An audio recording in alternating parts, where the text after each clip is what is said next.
Hello everyone, my name is Manoj. Welcome back to this YouTube channel. तो ये जो video है वो आईपी कैमरा सीरीज का नेक्स्ट पार्ट है, उसी को हम आगे कंटिन्यू कर रहे हैं। तो आज के इस वीडियो में हम बात करेंगे incoming bandwidth, outgoing bandwidth and decoding capability की।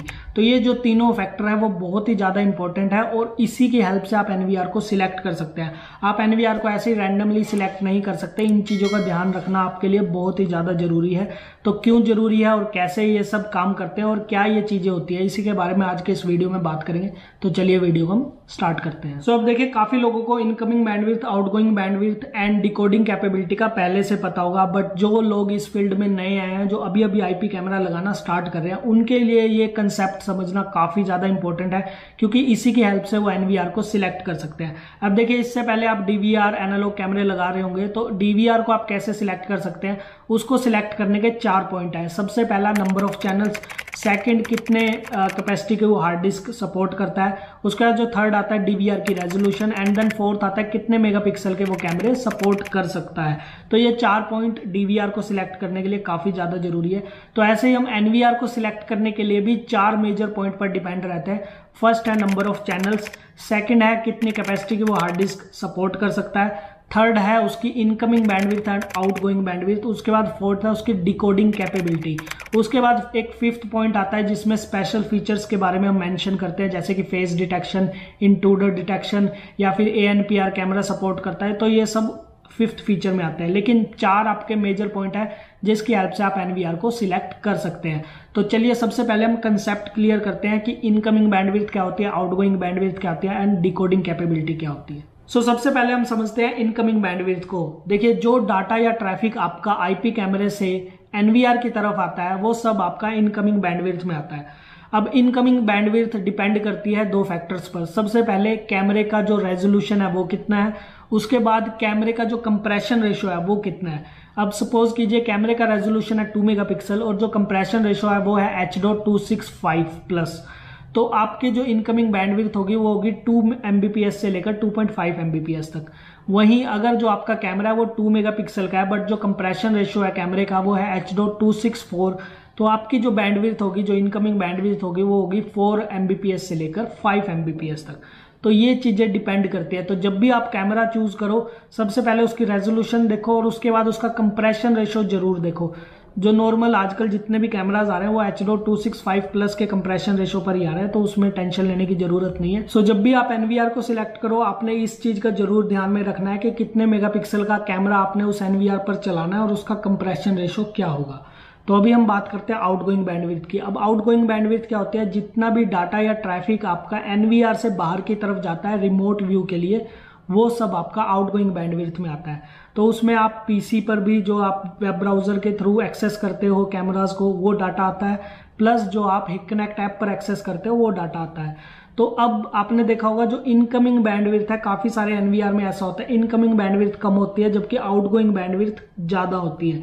तो वो किस लिए होता है, वो इसलिए होता है क्योंकि आपको नहीं पता कि कितने number of user remote view पर उस एनवीआर को देखेंगे।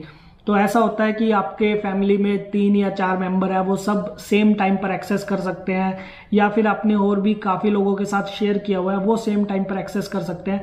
तो जब भी वो एक्सेस करते हैं तो कोई भी डिले या लैगिंग ना हो, उस वजह से जो आउटगोइंग बैंडविड्थ है, काफी सारे एनवीआर में ऐसा होता है कि वो इनकमिंग बैंडविड्थ से ज्यादा होती है। तो ये कंसेप्ट था आउटगोइंग बैंडविड्थ का। तो ये दोनों चीजें, इनकमिंग एंड आउटगोइंग बैंडविड्थ, आपको समझनी बहुत ज्यादा जरूरी है। अभी हम बात करते हैं ओवर डिकोडिंग कैपेबिलिटी की। Over decoding capability is an ability for the NVR to display any given stream. अब वो चाहे सब स्ट्रीम हो, चाहे वो मेन स्ट्रीम हो। कंफ्यूज? मैं आपको बताता हूं। तो देखिए, जब भी आप एनवीआर को सेटअप करते हो, जो लाइव व्यू आपके सामने आता है, जैसे कि अगर आपका 4 चैनल का एनवीआर है तो 4 बॉक्सेस आपके सामने बने होंगे, तो उन बॉक्सेस पे जो कैमरे डिस्प्ले होते हैं, वो कितने रेजोल्यूशन तक के कैमरे आप डिस्प्ले कर सकते हो, वो डिकोडिंग कैपेबिलिटी पर डिपेंड करता है। सेम ऐसे ही जब आप प्लेबैक देखते हो, तो प्लेबैक देखते हुए कितने कैमरों का आप एक साथ प्लेबैक देख सकते हो, ये भी आपका डिकोडिंग कैपेबिलिटी पर डिपेंड करता है। अब डिकोडिंग कैपेबिलिटी का रिकॉर्डिंग से कोई लेना देना नहीं है। आपने देखा होगा जितने भी आजकल एनवीआर आ रहे हैं सभी 4K पर रिकॉर्ड कर रहे हैं। अगर आपका K सीरीज का एनवीआर है तो K series by default 4K पर रिकॉर्ड करता है। तो रिकॉर्डिंग तो आपकी 4K पर हो रही है, लेकिन क्या वो डिस्प्ले कर पा रहा है उस 4K कैमरे को, यानी कि 8 मेगापिक्सल के कैमरे को, कितने कैमरे को वो एक साथ डिस्प्ले कर सकता है, ये सब बातें डिकोडिंग कैपेबिलिटी पर डिपेंड करती है। अब देखिए, जब भी आपकी जो डिकोडिंग कैपेबिलिटी है वो ओवर लिमिट में चली जाती है, मतलब जो लिमिट है वो एक्सीड कर जाती है, तो आपने देखा होगा उसमें क्या होता है, आपको फ्रीजिंग इमेज देखने को मिलती है, मतलब जो आईपी कैमरे आपने देखा होगा रुक रुक कर चलने लग जाते हैं।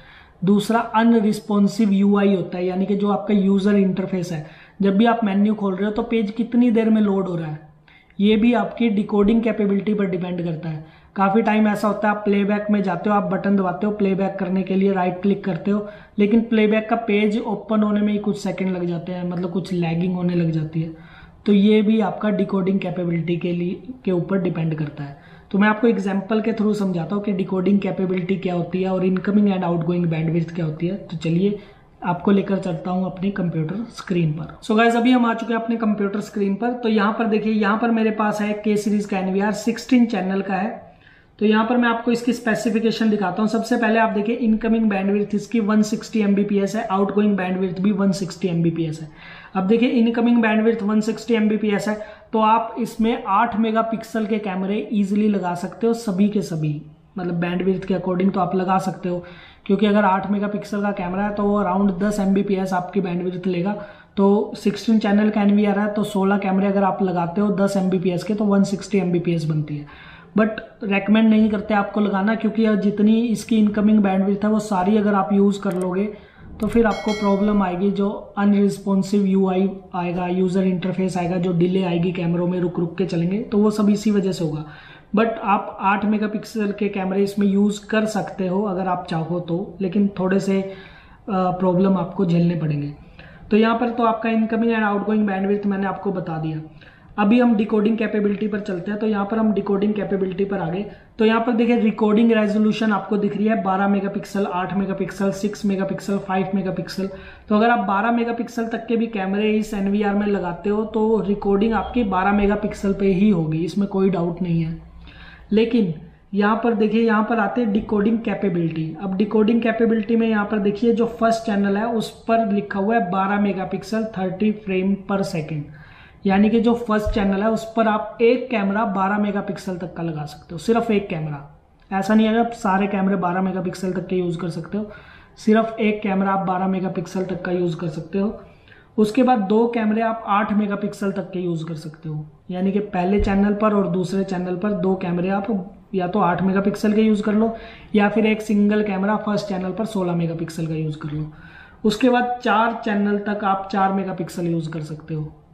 तो अगर आप 4 मेगापिक्सल के सीरीज के NVR पर लगाना चाहते हो तो सिर्फ 4 कैमरे आप लगा सकते हो। उससे ज़्यादा लगाओगे तो लाइव में तो डिस्प्ले हो जाएगा, बट आपको सभी कैमरे 4 मेगापिक्सल की रेजोल्यूशन पर नहीं दिखेंगे। आपको कुछ कैमरे 4 मेगापिक्सल, जो फर्स्ट, मान लो आपने 4 मेगापिक्सल के सारे कैमरे लगा दिए, 16 चैनल का NVR है, 16 के 16 आपने 4 मेगापिक्सल के कैमरे उस NVR पर इंस्टॉल कर दिए, तो क्या होगा, जो फर्स्ट 4 चैनल है उस पर तो जो आपकी रेजोल्यूशन मिलेगी वो 4 मेगापिक्सल ही मिलेगी। उसके बाद जितने कैमरे होंगे उस सब पर आपकी 1080p यानी कि 2 मेगापिक्सल की रेजोल्यूशन आपको देखने को मिलेगी लाइव व्यू में। यहाँ पर मैं लाइव व्यू की बात कर रहा हूँ। और जब आप सिंक्रोनाइज, मतलब जब आप प्लेबैक करोगे तो प्लेबैक में भी यही हिसाब होगा। अगर आपका एक कैमरा है, मतलब एक कैमरे को आप प्लेबैक करते हो तो वो 12 मेगापिक्सल की रेजोल्यूशन दिखाएगा प्लेबैक के टाइम पे, लेकिन जैसे ही आप उसमें दूसरा कैमरा भी ऐड कर दोगे तो वो 8 मेगापिक्सल की प्लेबैक दिखाने लग जाएगा। 4 कैमरे उसमें एक साथ आप प्लेबैक देखोगे तो वो 4 मेगापिक्सल की रेजोल्यूशन पर दिखाएगा। तो बेटर है जब भी आप प्लेबैक देखो किसी भी कैमरे की तो एक टाइम पर एक ही कैमरा देखो, उससे फुल रेजोल्यूशन में आपको प्लेबैक देखने को मिलेगी। अदरवाइज आपकी जो रेजोल्यूशन है वो कम होती जाएगी। तो ये डिपेंड करता है डिकोडिंग कैपेबिलिटी पर। तो जब भी आप कोई भी NVR चूज करते हो वहां पर देखिए डिकोडिंग फॉर्मेट आपका H.265 होना चाहिए, वो ऑलमोस्ट सभी NVR में आ रहा, कोई प्रॉब्लम नहीं है। रिकॉर्डिंग रेजोल्यूशन आपने देखनी है कितनी है।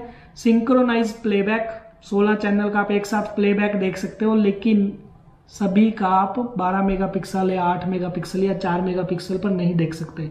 आप 2 मेगापिक्सल पर 16 चैनल का एक साथ प्लेबैक देख सकते हो। उसके बाद डिकोडिंग कैपेबिलिटी यहाँ पर आती है कि आपका एक कैमरा आप कितने मेगापिक्सल का लगा सकते हो, 2 कैमरे आप कितने मेगापिक्सल के लगा सकते हो, अगर 16 के 16 कैमरे लगाने हैं तो कितने मेगापिक्सल के लगा सकते हो। तो ये सब आपकी डिपेंड करती है डिकोडिंग कैपेबिलिटी पर। अब इसमें एक चीज और है, जब भी आप लाइव व्यू करते हो तो आपका एक कैमरा फुल रेजोल्यूशन पर आएगा। अगर आप सिंगल कैमरा यूज करते हो, यानी कि मेन स्ट्रीम में जो कैमरा होगा, जब भी आप स्क्रीन बड़ी करोगे फुल स्क्रीन पर एक कैमरा आएगा तो वो फुल रेजोल्यूशन में यूज होगा।